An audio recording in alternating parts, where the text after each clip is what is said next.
ನಮ್ಮ ಸಿನಿಮಾ ಬಗ್ಗೆ ಮಾತಾಡಬೇಕಂದ್ರೆ ಪೆಪ್ಪೆ ಆಲ್ಮೋಸ್ಟ್ ಒಂದು 2 ಇಯರ್ಸ್ ಜರ್ನಿ ಇದು. ತುಂಬ ಜನರ ಶ್ರಮ ಇದೆ ಈ ಸಿನಿಮಾದಲ್ಲಿ. ತುಂಬ ಖುಷಿಯಾಗಿ ಮಾಡಿದ್ವಿ. ಸೊ ಡೈರೆಕ್ಟರ್ ನನಗೆ ಫಸ್ಟ್ ಈ ಕತೆ ಏನಕ್ಕೆ ಒಪ್ಕೊಳ್ಳೋಕೆ ಕಾರಣ ಅಂದರೆ ಅವ್ರು ಹೇಳಿದ್ರು ಈ ಶೂಟಿಂಗ್ ಫುಲ್ಲು ಕೂರ್ಗಲ್ಲಿ ಅಂತ. ನನಗೆ ಕೂರ್ಗು ಕಾಡು ಅಂದರೆ ಪ್ರಾಣ. ಸೊ ಕೂರ್ಗಲ್ಲಿ ಕಾಡು ಮಧ್ಯ ಶೂಟ್ ಮಾಡೋದೇ ಒಂದು ದೊಡ್ಡ ಖುಷಿ ಇತ್ತು ನನಗೆ. ಸೊ ಅದೇ ಒಂದು ಫಸ್ಟ್ ಹೈಲೈಟ್ ಈ ಸಿನಿಮಾದ ಬಗ್ಗೆ. ಆಮೇಲೆ ಈ ಸಿನಿಮಾದಿನ ಕತೆ.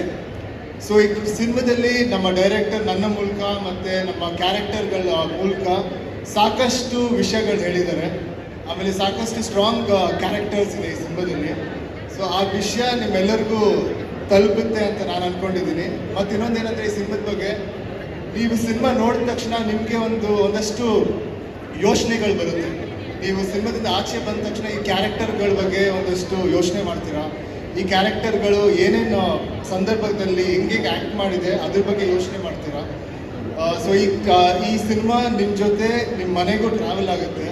ಸೊ ಈ ಸಿನಿಮಾ ನಾನು ರೀಸೆಂಟಾಗಿ ಆ ಸಿನಿಮಾದ ಒಂದು ಪ್ರೀಮಿಯರ್ ನೋಡಿದಾಗ ಅವಾಗ ಅನಿಸ್ತು ಈ ಸಿನಿಮಾ ಎಲ್ಲರಿಗೂ ಯಾವ್ದಾರೋ ಒಂದು ವಿಷಯಗಳಲ್ಲಿ ಅವ್ರಿಗೆ ಮುಟ್ಟುತ್ತೆ ಅಂತ. ಆಮೇಲೆ August 38 ನಮ್ಮ ಸಿನಿಮಾ ರಿಲೀಸ್ ಆಗ್ತಿದೆ. ಎಲ್ಲರೂ ಬಂದ್ಬಿಟ್ಟು ನಮ್ಮ ಥಿಯೇಟರ್ಗಳಲ್ಲಿ ನೋಡಿ. ಅಷ್ಟೇ. Thank you.